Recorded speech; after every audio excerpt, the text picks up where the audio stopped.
Kasabay ng trilyon-peso march nitong linggo September 21, sumiklab din ang mga riot sa ilang lugar sa Maynila kung saan inaresto ang ilang mga menor de edad na nagresulta pa sa mga sugatang kapulisan.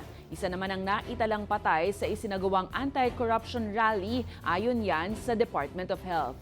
Ang balitang A to Z ni Naomi Almohano. Batuhan,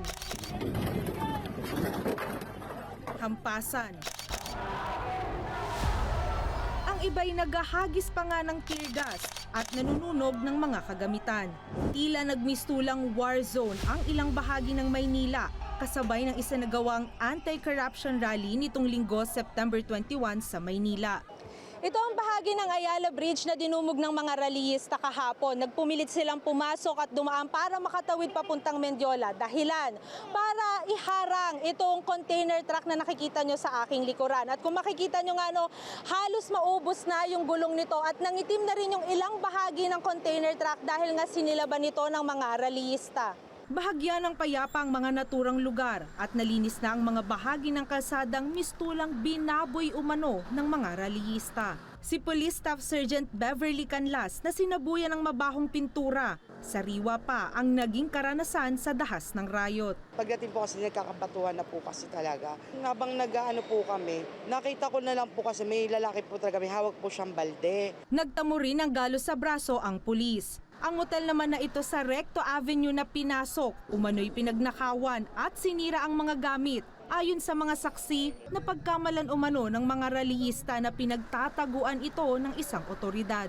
Nung pagbandang hapon na po ma'am, may mga pumasok po dyan sa Sogo na siguro pulis po or napagkamalang pulis. Kaya po siguro yun yung nagdala ng trigger para pasukin ng mga tao. Nung napasok na nila yung itong Sogo, pinagkukuha na po yung mahalagang gamit, laptop, cellphone, wallet ng mga empleyado, nandun yung mga lisensya, pera, yung kaha ng tinakbo.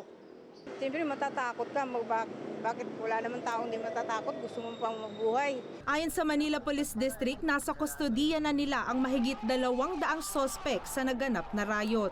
127 rito ang nasa hustong gulang na habang 89 ang menor de edad, kabilang ang 24 na edad 12 pababa.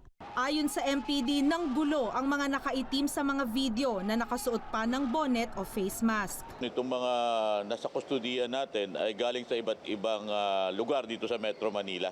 Initially lang po ang nakuha po natin dito, ito po ay mga tinatawag nila mga hip-hop gangster pero hindi pa po natin ito ma-validate.